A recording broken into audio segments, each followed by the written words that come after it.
رمضان المبارک کا مہینہ تھا۔ شہر کی مسجدیں روشن تھیں اور ہر طرف عبادت کا خوبصورت ماحول تھا۔ یہ رمضان کا دوسرا عشرہ تھا، جسے مغفرت یعنی بخشش کا عشرہ کہا جاتا ہے۔ اسی شہر میں ایک 12 سال کا بچہ رہتا تھا جس کا نام عبداللہ تھا۔ عبداللہ بہت ذہین اور نرم دل لڑکا تھا۔ اسے دین کے بارے میں سیکھنا بہت پسند تھا اور وہ ہمیشہ اپنے والدین کی بات مانتا تھا۔ عبداللہ کے ابو اکثر اسے رمضان کے بارے میں مختلف باتیں بتاتے تھے۔ ایک دن افطار کے بعد عبداللہ اپنے ابو کے پاس بیٹھا اور پوچھنے لگا، ابو، رمضان کا دوسرا عشرہ اتنا خاص کیوں ہوتا ہے؟ ابو مسکرائے اور بولے، بیٹا، رمضان کے 3 عشرے ہوتے ہیں۔ پہلا عشرہ رحمت کا، دوسرا مغفرت کا اور تیسرا جہنم سے نجات کا۔ اس دوسرے عشرے میں ہمیں زیادہ سے زیادہ اللہ سے معافی مانگنی چاہیے۔ اللہ بہت مہربان ہے اور اپنے بندوں کو معاف کرنا پسند کرتا ہے۔ یہ سن کر عبداللہ کے دل میں ایک نیا جذبہ پیدا ہوا۔ اس نے سوچا کہ وہ اس عشرے میں کچھ اچھے کام کرے گا تاکہ اللہ اسے بھی معاف کرے اور اس سے خوش ہو جائے۔ اگلے دن اسکول سے واپس آ کر عبداللہ نے اپنی امی کی مدد کرنا شروع کر دی۔ وہ کچن میں جا کر کہنے لگا، امی، آج میں آپ کی افطار بنانے میں مدد کروں گا۔ امی حیران بھی ہوئی اور خوش بھی۔ انہوں نے کہا، ماشاءاللہ، یہ تو بہت اچھی بات ہے۔ رمضان میں دوسروں کی مدد کرنا بھی بہت بڑا نیک کام ہے۔ عبداللہ نے خوشی خوشی کھجوریں پلیٹ میں رکھی، پانی کے گلاس سجائے اور دسترخوان لگانے میں امی کی مدد کی۔ جب افطار کا وقت ہوا تو سب نے مل کر دعا کی۔ عبداللہ نے دل ہی دل میں اللہ سے کہا، یا اللہ، اگر میں نے کبھی کوئی غلطی کی ہے تو مجھے معاف کر دینا۔ اس دن کے بعد عبداللہ نے فیصلہ کیا کہ وہ ہر روز کوئی نہ کوئی اچھا کام کرے گا۔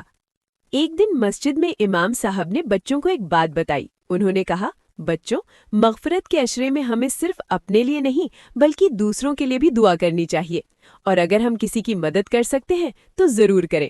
یہ بات عبداللہ کے دل میں بیٹھ گئی۔ اگلے دن وہ اپنے دوست حمزہ کے ساتھ گلی میں جا رہا تھا۔ انہوں نے دیکھا کہ ایک بوڑھے چچا بھاری تھیلا اٹھا کر جا رہے تھے اور انہیں چلنے میں مشکل ہو رہی تھی۔ عبداللہ فوراً آگے بڑھا اور ادب سے بولا، چچا جان، اگر آپ اجازت دیں تو میں آپ کا تھیلا اٹھا دیتا ہوں۔ چچا نے مسکرا کر کہا، بیٹا، اللہ تمہیں خوش رکھے، مجھے واقعی مدد کی ضرورت ہے۔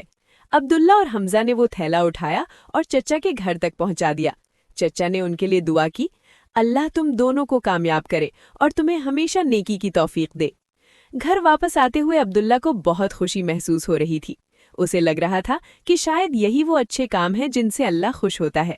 اس رات عبداللہ نے تراویح بھی باقاعدگی سے پڑھی۔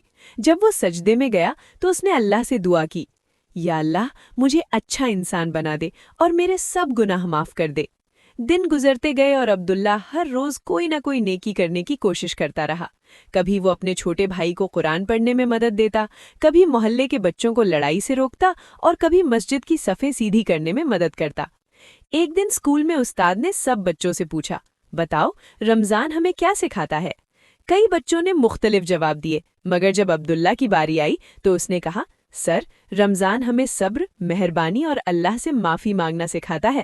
خاص طور پر دوسرا عشرہ ہمیں یاد دلاتا ہے کہ ہمیں اپنی غلطیوں پر معافی مانگنی چاہیے اور دوسروں کے ساتھ اچھا سلوک کرنا چاہیے۔ استاد بہت خوش ہوئے اور بولے، شاباش عبداللہ، تم نے بہت اچھی بات کہی۔ اس دن عبداللہ کو محسوس ہوا کہ وہ واقعی کچھ نیا سیکھ رہا ہے۔ رمضان کا دوسرا عشرہ اس کے دل کو بدل رہا تھا۔ چند دن بعد عبداللہ نے ایک اور کام کرنے کا سوچا۔ اس نے اپنی جمع کی ہوئی جیب خرچ کی رقم نکالی اور امی سے کہا، امی، میں چاہتا ہوں کہ اس پیسے سے کسی غریب کی مدد کریں۔ امی کی آنکھوں میں خوشی آ گئی۔ انہوں نے کہا، بیٹا، یہ بہت بڑی نیکی ہے۔ اللہ ایسے بچوں کو بہت پسند کرتا ہے جو دوسروں کے بارے میں سوچتے ہیں۔ وہ دونوں مل کر ایک ضرورت مند خاندان کے لیے راشن لے آئے۔ جب انہوں نے وہ سامان دیا تو اس خاندان کے چہروں پر خوشی آ گئی۔ عبداللہ کے دل میں سکون اور خوشی بھر گئی۔ اس رات عبداللہ نے اپنے ابو سے کہا، ابو، مجھے لگتا ہے رمضان کا دوسرا عشرہ واقعی بہت خاص ہے۔ میں پہلے اتنا نہیں سمجھتا تھا، لیکن اب مجھے لگتا ہے کہ اللہ سے معافی مانگنا اور اچھے کام کرنا بہت ضروری ہے۔ ابو نے پیار سے اس کے سر پر ہاتھ رکھا اور کہا، بیٹا، یہی رمضان کا اصل مقصد ہے۔ اگر رمضان کے بعد بھی ہم اچھے کام کرتے رہیں تو سمجھو ہم نے رمضان سے سیکھ لیا ہے۔ رمضان کا دوسرا عشرہ ختم ہونے والا تھا۔